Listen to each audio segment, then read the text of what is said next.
Well, today we are really excited to have Jason Morrison with us from Rise Fitness and Ability Ministry. Jason is a co-founder of Rise Fitness, which is an adaptive physical fitness program. Jason, thanks for being with us today. I'm excited to be here and to have another chance to plug Rise Fitness. Mm-hmm. So can you tell us a little bit about Rise Fitness? What is it and why did you start it? Rise Fitness is an inclusive fitness program. Been operating now for about a year, and we started this obviously because there's such a great need for it. But when we really sat down and we were creating this, we first wanted our name to have meaning, and I have to give all the credit to Sarah Gillespie, our other co-founder, with this. So Rise actually stands for resilient, infinite, strong, and exceptional. And these are all words that we use on a regular basis to describe our athletes. And in fact, at the end of class, we all put our hands in the huddle and we say this out loud and we yell. Mm-hmm. There's several catalysts as to how this came about. One of the most important was a personal connection that we had to an individual with autism. And we saw firsthand the difficulty of quote unquote fitting in with typical, what somebody would call typical sports programs. There was a lot of frustrations, the feelings of I'm not like everybody else. It's negative talk, low self-confidence, no self-esteem. And there were instances where trainers or coaches just didn't know what to do. There wasn't any ill will, but I think it comes down to a lack of understanding about how best to work with someone with a disability. And this friend of ours, they'd get in the car after they worked out and they would ask, do I have to go back? And it just wasn't the right fit. So I had been coaching Olympic weightlifting at a CrossFit affiliate here in Louisville for several years. And one day I started talking to a friend there who's Sarah Gillespie, and discovered that we both kind of on our own had been researching what it would take to create a program like this. Sarah's son, who has been diagnosed with autism, so she was very familiar with me and my experience in serving in the disability community. So it quickly became like this mutual bond. And so we combined our interests, and the result was Rise Fitness. And I kind of wanted to mention this really quick, is that I've had the pleasure of speaking at a conference, and I've talked to do consulting and now, a couple podcasts. And so in those instances, I've been fortunate to kind of be the voice and the face of Rise, but absolutely none of this would be possible without Sarah Gillespie. So I don't want anybody to say, well, I always hear Jason, what does Sarah do? She does so much. She's worked tirelessly and selflessly since we got started, and she plays such a critical role. So you had mentioned that part of what inspired this adaptive physical fitness program is understanding that people with disabilities sometimes don't fit into a typical gym experience. In what ways can that be challenging? I think some athletes might have a negative experience with really, anything. They're operating in a world that really isn't built for them, with people that don't understand them or maybe not take the time to understand them. So some of what we do is to kind of break those barriers down. We've had several athletes where it takes a while for them to be comfortable with us. Our assessment does that because it gives us one-on-one time with them up front. It shows them the space, it shows them the equipment we're going to be working with. We get to know a little bit about them that we can apply, but it's there's I think when we say obstacles, really, if you brought me an individual who had been diagnosed with autism or Down syndrome, I really don't see any difference in that person and somebody without a diagnosis. We're going to evaluate them the same. They're going to have the same. Everybody's going to have some kind of challenge in the gym, right? Right. Well, so, but where I feel like we stand out a little bit differently is that we've gone through some certification, some training, and our experience also just helps us better understand where that person is and how can we communicate with them in such a way that we can accomplish the goals that we're wanting to accomplish. And that just when you see folks finally break down those walls and they get comfortable, that's when it gets even more fun. Yeah. You mentioned an assessment part of your program. Can you tell us more about that? Before any athlete comes in to the program, we do an assessment, and Sarah and I meet up at the gym. We set everything up.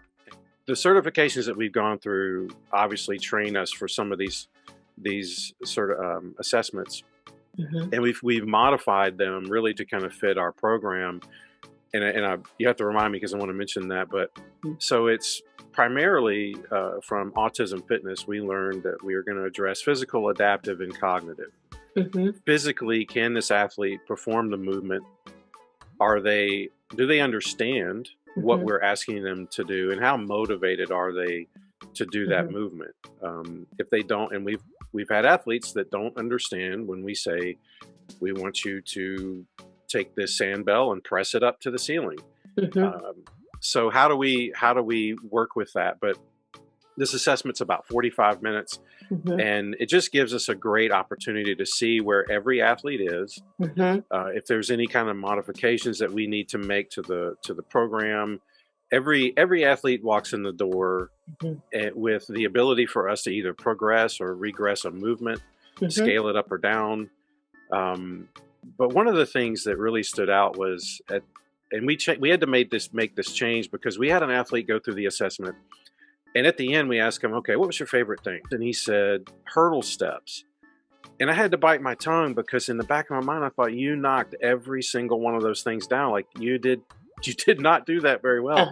Yeah. And I was like so blown away that he said that, but he said, well, I want to do that more because I want to get better at that. And it was like this light bulb moment. And I thought, well, one thing that we added to our assessment because of that was, what are your goals? It's okay if you don't have any, but I tell you what, we're never going to know if we're never not asking that question. Yes. And so we stop and say, is there anything in the gym that you see that one day you want to try? One of our athletes wanted to do tire flips and deadlifts and curls, which weren't typically in our program. So it's given us a chance to really set a baseline for all of our athletes, but also to see what do they want to do. They may not have an answer to that question, and I think that's okay. And it's kind of stopped people honestly dead in their tracks. Well, what are your goals? And it shows me, and it's kind of sad, but it shows me that we're not asking that question enough, not just in fitness, but in in our faith and in life in general, career. But I love it so much when they're, well, I want to climb a rope. Great, we're going to do that. But I think it's a requirement, and it was a big light bulb moment for Sarah and I. And after the minute he said that, we went home and we changed our assessment at the end because of that, and we made a couple other tweaks at the end.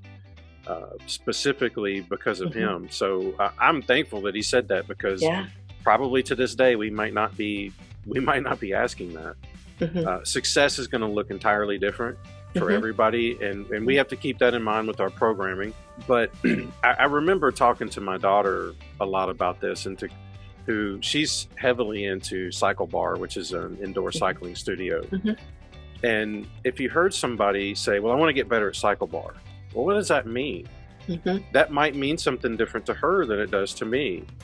And so what is going to be success for each one of these athletes? And Sarah and I, we have our own goals with these athletes. Sometimes it's not physical. It might be making sure that this athlete is more comfortable so that they fit in with the group better. You had mentioned in your assessment that you look at cognitive ability, and that sometimes the way that we communicate with certain athletes might be more difficult for them to understand. If you're a coach that is experiencing this with an athlete, what have you found to be helpful? What should they look for? What different things can they try to communicate differently? That's a great question. And when I first went through the Autism Fitness certification, I know that Eric specializes in autism, but his concepts, I wish that I would have taken that certification before I started volunteering in disability ministry. They're so universal, and chief among those was how to communicate and think on the fly, and to really, how can we say more by saying less? Uh-huh. If I'm coaching Olympic weightlifting in the gym, and you want to say, hey, I want you to really drive through the floor, lock your elbows out overhead, that might not work with a 12-year-old who has general anxiety disorder and Down syndrome. So how do we do that? And he's given us a lot of coaching cues and through these practical exercises, but I just think, keep it simple. One of my favorite ones is if somebody is just not understanding exactly what I'm saying, I'll grab the equipment and say, here, copy me. And that works. Making things fun has also worked. We have sand bells, and I'm not sure if you know what those are, but so they look like frisbees, and they're basically sandbags, and they're weighted because a lot of our athletes have difficulty with controlled eccentric movement. So you'll see the ability to shoot straight up out of a chair, but if you ask somebody to sit down, it's more of a collapse. And that especially happens with overhead pressing movements. So if you have somebody that has a dumbbell or a kettlebell and they don't control that weight coming down, we could hurt our collarbones or our shoulders. So sand bells allow us to do that training effectively. Well, we were doing a sand bell slam, and everybody loves to slam things, but they just weren't. I couldn't. How do you tell somebody who has a diagnosis and the communication is a little different? How do you tell somebody I really want violent hip explosion? They don't really understand what I'm saying with that, and so you have to think on the fly. And I thought, I stopped class one day and I said, hey, I got a bet for you. I bet that you cannot break these. It's impossible to break these sand bells. And in fact, I'll give anybody in here $20 right now today if you can break this. You should have seen the floor was shaking. They were slamming the thing. And that was just the best thing ever. Some of this just comes with trial and error. You try something, it doesn't work, very quickly you have to move on to the next thing. But we'll figure it out. Yeah. Great. So do you also work with athletes who have physical disabilities? Anybody that walks in the door can participate. Our training obviously is focused primarily on those affected by disability. But, it made me curious about the various diagnoses that we work with, and I pulled up some from our athlete background form. So chromosome 12p duplication, autism, visual impairment, Fragile X syndrome, Williams syndrome, CHARD syndrome, general anxiety disorder, Down syndrome, cerebral palsy, ADHD, Asperger's, epilepsy, Tourette's, radial aplasia, major depressive disorder, sensory processing disorder, low muscle tone, developmental delay, cognitive impairment, or cortical vision impairment. And that's just not all of them. Yeah. And many of those classes, we have a mix of all of those at a single time. Yeah. And you couple in the personalities, and I think that's what makes class so much fun. Oh, yeah. Yeah. Tell us about what does having this opportunity mean to your students? So one of our athletes has actually been serving as a coach. And for him, he's kind of been doing that, I would say, almost from day one. And the plan actually was for him to go through the same certifications that Sarah and I have gone through. So that's been really great, and that's led to some opportunities that we're going to have for grants. So if an athlete comes in and expresses, because we've talked about goals, maybe they want to do more than just work out. Maybe they want to coach a class or to be paid. Then we're going to have a pathway for that. We've got several stories of athletes being able to achieve things outside of the gym. There was one of the athletes that was doing swimming, and he was like doing really well, and they were like, well, hey, don't you think this has a little something to do with Rise Fitness? And he was like, oh yeah. Sarah coaches one athlete one-on-one. This is something that we wish we could do a whole lot more of. And I'm going to butcher the injection that he gets, but he has less of those, which to me, any time that you could go without an extra shot, I'm getting over that. And there's been improvements to trunk stability and general strength, muscle tone overall. And our goal obviously is fitness, but we also serve a social aspect. Yeah. We have one athlete in particular who loves coming to the class because it's one of the only times where he's doing what everybody else is doing, instead of being, well, we've got the class here, well, you can't do that, so you're going to be over here with so and so. And so when Sarah and I look at the programming, we have to consider all of these things. If we're going to program a bear crawl, maybe we've got two athletes who can't do a bear crawl. So instead of saying, well, you two are going to be over here, no, let's program what everybody can do. Right. And if you can do a bear crawl, then we're going to progress you along those lines. But we can still train a functional movement and have everybody do it as a group. So we don't want any of these athletes off to the side. And just recently I love this. There's these things. I love that it's gotten to the point now where people are telling our volunteers and stuff, like, I don't even hear everything all the time now. One of our athletes talked to one of our volunteers, and she said, you know what, I'm the strongest girl in my school, and it's an all-girls school. And we were like, heck yeah, you are. And she's not lying. Yeah. But for her to realize that and to see that and to be confident enough to say that, I was like, that's a big victory for people to step into that confidence enough to say that. Yeah. Well, I feel like part of what's beautiful about what you do is it's so empowering. I mean, from the get-go, from the assessment and asking them to help set their own goals, to finding a place where they can be themselves and not feel different. How has that impacted their families? The family piece is really cool. And I hear so many stories. And I kind of want to flip this just a little bit, because I kind of learned, there's so many things that I've learned on the fly, right? But when I was talking at a conference and I was talking about creating a program like this, I mentioned one of our athletes who, for some reason, she didn't like the competitive side of it. And she packed up all of her stuff and she tried to run away from home. And it was cold. She didn't pack a coat. So she ended up spending 30 minutes in the backyard. That just mortified me. I thought, what are we doing? So how do we change this? And we changed everything so that she fit in. She kept coming back, but she was crushing it when she was in the gym. And so I sent her mom pictures, and her mom had no idea what she was doing because her daughter didn't want her there. She didn't talk about it. But I thought, I was like, do you realize that your daughter is stronger than most of the guys in here?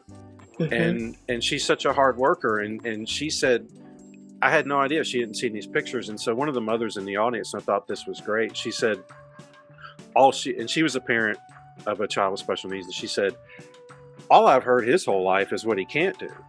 And she said, I would love to hear things that they can do. So we do have some athletes who have really strong personalities, and sometimes that comes out in ways that we might not seem ideal. And I no longer share that with the parents. You know that when you know if your kid acts out, what they need to hear from us is, what are they doing well? Like, okay, oh yes, he might have had an attitude problem today, but do you realize he crushed the battle ropes? Like, it's in such a way that I've never seen him do it before. Do you realize that he voluntarily carried a heavier kettlebell, or she went to ask, do we have a heavier sandbag? These are the stories that I like to share with the parents. And I think that when they hear that, it just solidifies, like, okay, this is definitely a place where they belong and they can be fed. Yeah, I want to stop there for just a second, because I just want to reiterate what you just said. If you are listening to this and you are a coach, or you're working with some kids who struggle, stop and be intentional about pointing out the wins to the student and to their parents, because I know that they don't hear them enough. And I know from talking to a lot of parents, especially, I think, if you are a parent of a child with a hidden disability where it's not always obvious that someone has a diagnosis, a lot of times you hear everything they're doing wrong or the problems. But when someone comes and tells you what your child did right, it's like life-giving. it's change making for families and for those students. So I applaud that this is part of what you do, because it's so incredibly important. We do it. We have to make it a point after Mhm. after that. I guess I'll call it the runaway story now. But Yeah. and I don't do this. I don't do this every single class. So don't hold me to that. But when we do a stretch and a cool down Mhm. with our first class, Sarah leads that, and I really try to find a time to everybody sitting down and paying attention. Mhm. And that's when it's, hey, did you realize that you all stepped up today and picked up something heavier? Or you went faster. I Yeah. try to go around the room and give something to them, because they might not know just Mhm. how awesome it was that they did. And I think that's Yeah. important to take away and to carry that throughout the week. Yeah, absolutely. Tell me what this has done for you, and maybe for some of the other volunteers and staff members. You know, when I first started serving and volunteering in disability ministry, a mantra that I frequently heard was more alike than different. Mhm. And spending time with our athletes has just really just reinforced that. I can think of so many instances where I have way more in common with somebody than I Mhm. have difference. Mhm. And where so many people see disability, something that's on the surface may make somebody so vastly different. Rise has taught me and just reinforced that we really are more alike than we are different. Mhm. What practical advice would you give other people who are looking at possibly coaching athletes with disabilities? First of all, I would say do not be afraid to Mhm. coach. A friend of mine, Tony DeRazio, runs Jacob's Ladder Mhm. Special Needs Fitness in Ohio. He gave me that advice right as we were getting Rise up and running, and that's held true. Just because you have a disability does not mean I'm going to not push you or coach Mhm. you or correct you. We had one of our guys was a banded movement, and he was clearly trying to just get through this, yanking on these things, and when he was done, I said, okay, I didn't count Mhm. a single thing you just did, so we're Uh-huh. going to do this right, and I'm gonna count them for you. Mhm. We're not going to go easy on anybody, so do not be afraid to coach. And I would say don't be afraid in general. Mhm. I was talking to a parent before doing an assessment with her son, and she mentioned, I think this was at a previous gym, she said that she'd brought her son in, and like the trainers were afraid of him, and they Mhm. thought he was going to get hurt. Oh my gosh, he's got Down syndrome, he can't do anything, he's just all this equipment, he's going to get hurt. And I was shocked at that. I was like, how is he any different than anybody else that walks into a gym? To Mhm. me, the risk of injury is just no different. So because if I've done an assessment with you and I Mhm. have an understanding of where you are as an athlete, and I'm Mhm. watching you and I'm monitoring your movements and we're scaling up and down as needed, then Mhm. the risk of injury or danger is no different to you than anybody else that walks in the Mhm. door. If I'm doing my job, Mhm. and that he walked in the door and he Mhm. wanted to do everything, I was like, Mhm. great, then you know what? We're going to do everything. So I'd say don't be afraid in general, Mhm. and specifically don't be afraid to actually be a coach. Yeah, I think that's great. And if I'm hearing you, one of the things you're saying, which I think translate to working with people with disabilities and disability ministry in general, is do what you need to do on the forefront. So be prepared and find out what you need to find out about the students, because it is going to be different for each person. And then not be afraid to be adaptive as you go and kind of be flexible. Exactly. Yeah, Ryan, our president of ability ministry, talks about it all the time. Like, if you're not flexible, Yeah. you're going to have a hard time. Yeah, that's right. Can you tell us about ability ministry? Yes, so we're pretty rich in history. I believe we're 35, 36 technically years old now. Wow. Originally started, Mhm. and it's gone through, we talked earlier Mhm. about names and, Mhm. how the language has evolved over the years. Mhm. It's gone through several different names officially as the Mhm. nonprofit, but the start was a residential ministry, a residential home in Louisville, Mhm. Tennessee, and that's still there. So Mhm. we also have another residential ministry out in Missouri, Mhm. and I think total we care for 30 individuals with Mhm. disability, various disabilities, uh, provide them transportation to and from work and to and from Mhm. church. And Ryan, I believe, came on 6 or 7 years ago, and I was right after him because the director at the time thought, this is awesome. We are taking care of these individuals, Mhm. and but what about the 1 in 4 people worldwide that are affected by disability? And what about the 80% of churches who offer Mhm. no intentional outreach to this community? What about Right. them? And Right. so he brought on Ryan, Mhm. and that's when we changed the name to Ability Mhm. Ministry and started really hammering away on the outreach piece with Mhm. curriculum and training and resources and Mhm. everything else that we offer. So it's kind of that two-prong approach with the residential ministry and Mhm. the outreach piece. And Well, it's so needed, and you guys do such good work. So I understand that you are starting a podcast. Can you tell us a little bit about that? I can. This is still very much in its infancy. Uh-huh. So for any of you audio and technical wizards out there, give us a little bit of grace as I iron out the kinks. We we've had a lot of topics that we really want to talk about, and the podcast just seemed like it would be a great place to house those. So I have a really long list of things that I would like to talk on. Mhm. And just recently, and I would say yesterday, I just uploaded, I would say, our first official episode, which is an interview with my daughter. And I Mhm. talk about this some in the podcast because I'm sure some people think, wow, you start this podcast, wouldn't you want to go get a well-known celebrity or guest or whatever you want to call it? But she's been serving in disability ministry for a little over a year now. She also helps out at Rise Fitness. Mhm. To her testimony, her school requires her to have 60 hours of volunteer hours before she graduates as a senior. She's a sophomore and she has about 400 hours. So, Wow. and she's gung ho. Yeah. It's not forcing her. She sacrifices her time. She loves it. And Mhm. I thought, how cool would it be to interview her? And Mhm. so maybe we can start breaking these barriers down Yeah. way earlier, Yeah.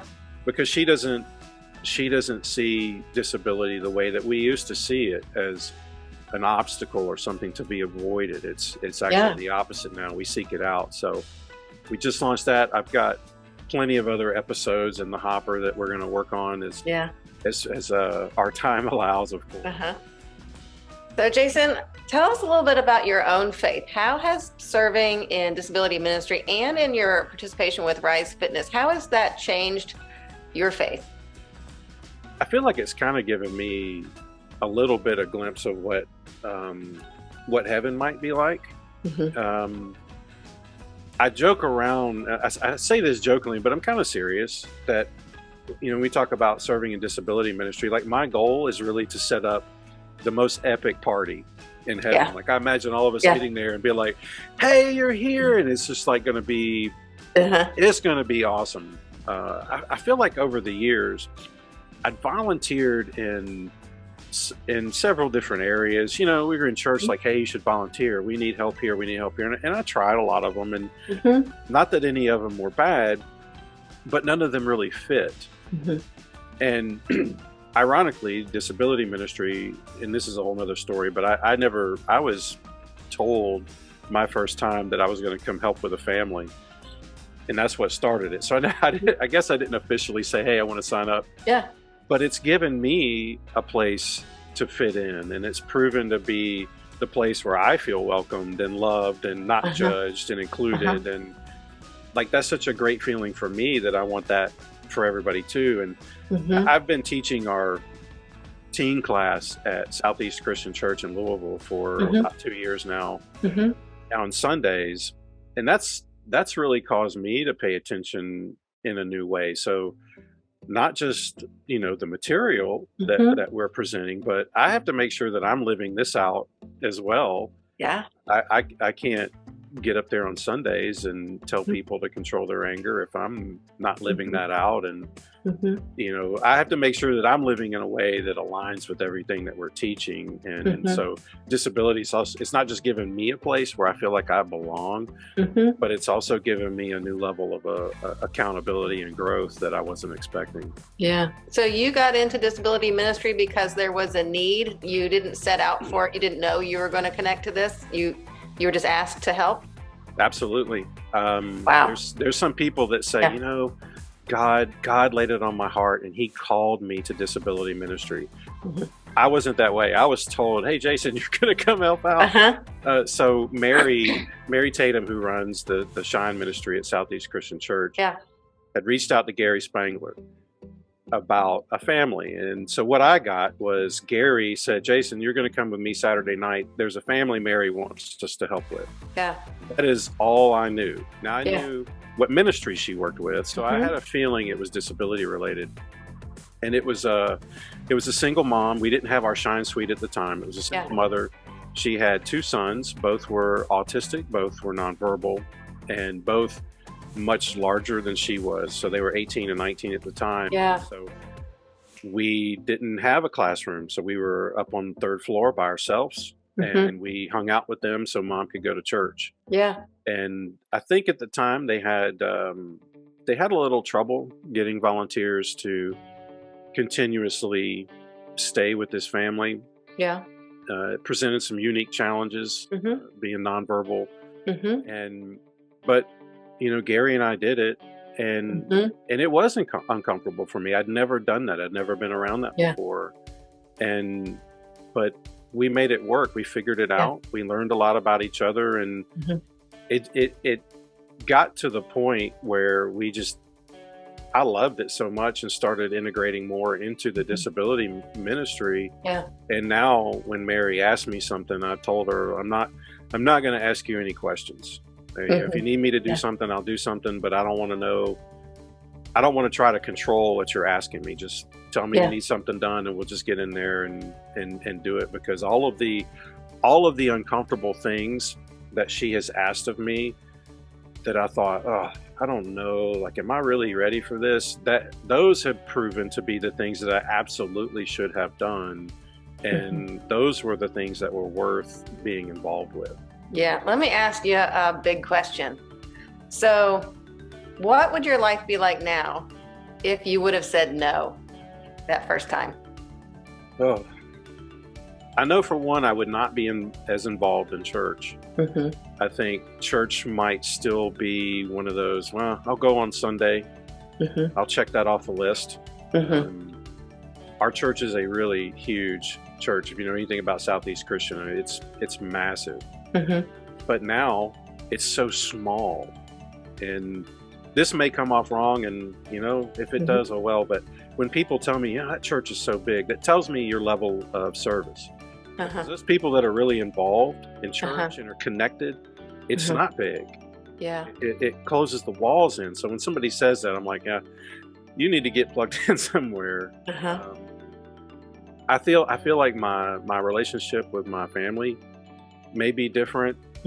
How my outlook on just things in general. When you see, I just look for different things now. Even when I'm out in public, I look for those opportunities, and I would not have done that before. So it's really opened up my view to so many things, and it's given me a purpose and a place to kind of feel fulfilled at church. Like I just kind of felt for so long, I was like kind of wandering around a little bit inside the building. Like, I know I should be doing something, but what? Like, I don't really fit in anywhere. And I think it's kind of maybe not ironic, but here's a community of people which is typically isolated and feels like they don't fit in. And that's the one place where I go to because I want to feel like I fit in and belong somewhere and included. So it's definitely been an entire life changer for me. Yeah. Well, I just want to say 2 quick things about that.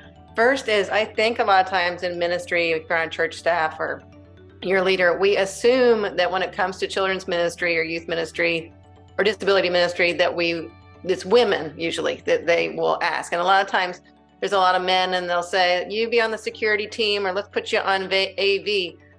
But we need more men in disability ministry. We started a guys' night, Gary Spankler Mm-hmm. and I, where we would meet now we haven't been able to do it. The past couple of months have been crazy, but we would meet up once a month.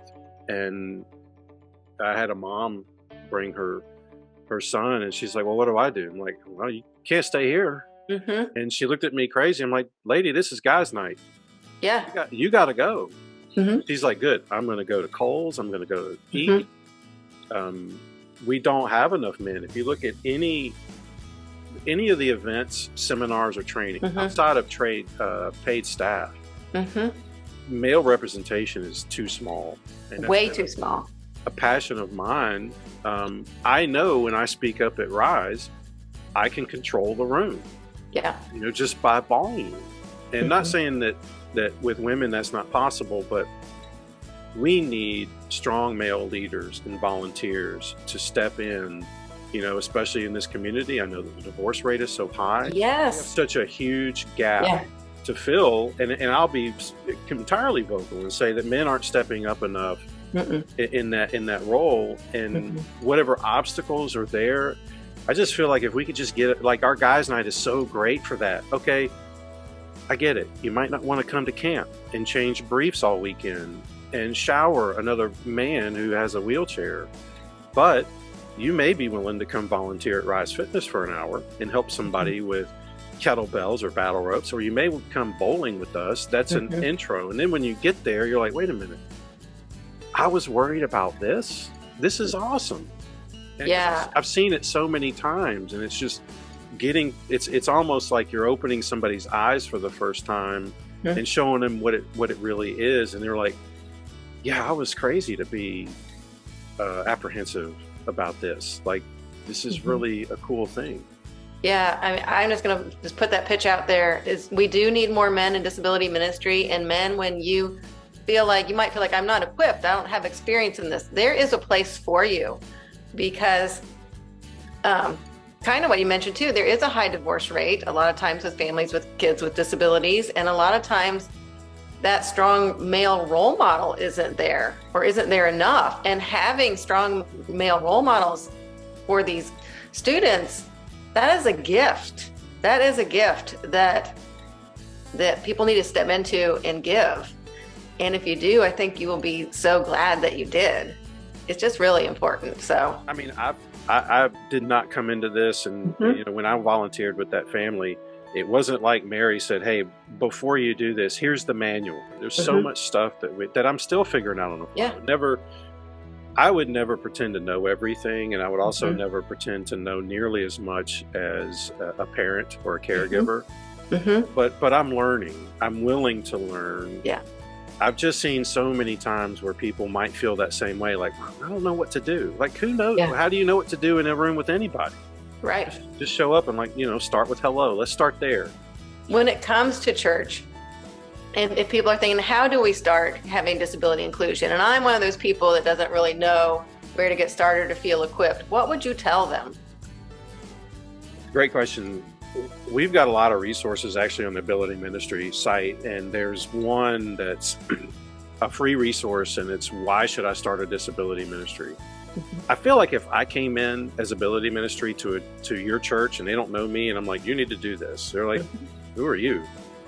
But if you as a parent are there and say, my child has different needs, and this is why I think we should do it. We have some resources where you can modify these things. We walk you through like how to put in some census data to really show. Like, our church is in Jefferson County here in Louisville. And according to the 2020 census, we're looking at almost 790,000 people population. If you take that 1 in 4 statistics, and I've heard that people actually feel that's greater because of the pandemic now. When you look at that, we're potentially talking, I think according to the census, it was like 195,000 people that identify in some ways having a disability. That's in our county alone. Wow. And now some people are like, well, that's great and all, Jason, but there's no way we're going to reach 200,000 people. Okay, great. What if we screw up? What if we only reach the bare minimum? What if we reach 1%? That's still 2,000 people. Mm-hmm. Tell me a church that wouldn't want an influx of 2,000 people, because you don't just show up by yourself. There's a parent or a caregiver or a family. Mm-hmm. So this kind of walks you through some of that, how to prepare some of that, and to say those things. Mm-hmm. We've just created some of these resources, kind of help folks Mm-hmm. do that. And Ryan Mm-hmm. can go into detail about biblical implications of not having a disability ministry, but Mm-hmm. just being blunt, I can't wrap my head around why a church would not have a disability ministry. I don't understand how you can have a place with a welcome sign on the outside of your church, yet not have a place for everyone inside. Right. I've seen so many families that drive to our church now, Mm-hmm. and it's so exciting because we're doing a multi-campus thing now, and so it's Mm-hmm. branching out. Mm-hmm. But I think about how many churches do these families have to pass in order to get to ours, Mm-hmm. with other churches would just understand it. And I Right. understand, like, I still know what it's like to be uncomfortable, Mm-hmm. and I don't understand necessarily what took me to get so long going. It's a God thing, but like, I'm here now, and I want everybody to experience that. So, I mean, Mm-hmm. if you look that up on our website, it's, why Mm-hmm. should I start a disability ministry? Yeah. And we've got a bunch of other things, some resources, and I would say, be the squeaky wheel. Yeah. Beat the drum for it, and keep talking, and don't Yeah. give up. Jason, your Rise Fitness is located in Kentucky. Mhm. So I know when I mentioned this interview with some other people, they were super excited and they said, where can I find something like this in my town? What would you tell those people? And if you're someone listening who's interested in starting a similar program, what is the first step they should take? So in order to find one, that's the biggest challenge. And I was really hoping that I could have given you some more positive answer. In Greg Austin, who founded Inclusive Fitness in Boston, there was an article where he was interviewed, and this is 2021, and he was quoted as saying, there are, I think, around 41,000 gyms in the country. There's Mhm. less than 10 for people who are neurodivergent. Mm. And that got me thinking. Wow. Your question, like, how do we find Wow. Rise Fitness? We don't advertise. We Mhm. couldn't. Right. And so I would love for somebody listening to prove me wrong, but families are Mhm. basically left to search online for inclusive fitness or adaptive. Sarah and I got started. We both went through initially 2 certifications. We went through Autism Fitness, and to be certified Autism Fitness Pros, and that's autismfitness.com. And then next we went to become Adaptive Special Needs Trainer, and this is a certification through Special Strong. Mhm. There's a couple other certifications out there, such as Valamay and Adaptive Mhm. Training Academy, all of them that I think would give you a little better understanding Mhm. of how to better communicate. What are some things we do look for, some different movement patterns, things that will translate well over to Mhm. activities of daily living. If you know of any church or organization that offers a program or anything of that sort, my suggestion would be to go to volunteer and then say, hey, what if we did this at a different church or a different building? If you're in a men's group, this, we talked earlier, this is a great way to encourage men to get involved. It seems like it's not as intimidating. The barrier is low.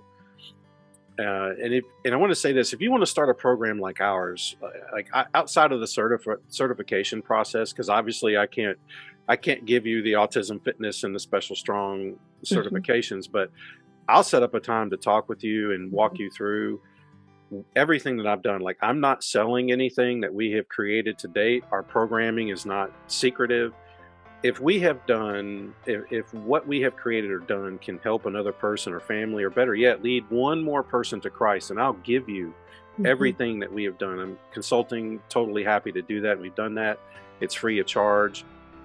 Either Sarah and I can talk to you, and we can do that on a regular basis to walk you through the successes and even the mistakes that we've made, so that you don't have to make them, and create something successful there in your area. Well, that is fantastic. Jason, thank you so much for being with us today. Are there any final thoughts you'd like to share? I guess the only thing, and my daughter would love that I said this, is we were talking about what it means to be a good volunteer. And I asked her this, and her answer was, do something. Just do something. Yeah. Don't just sit there. Yeah. Go find somebody who may be sitting alone or somebody you don't know. Go introduce yourself and go ask them a question. Go find something new about this person, but do something, even if you're uncomfortable. And I think, especially if you're uncomfortable, and I would issue this challenge.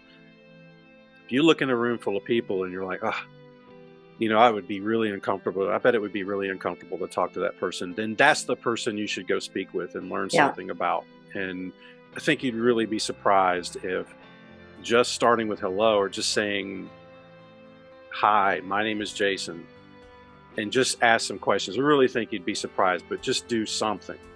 Yeah. Well, those are some wise words from your daughter. I'm excited to listen to your podcast with her interview. So thank you for being here today. This was great. Thank you. For more information on certification programs, please visit autismfitness.com, specialstrong.com, valame.com, and ata.fit. And for more information on Rise Fitness, visit risefitnesskentucky.com.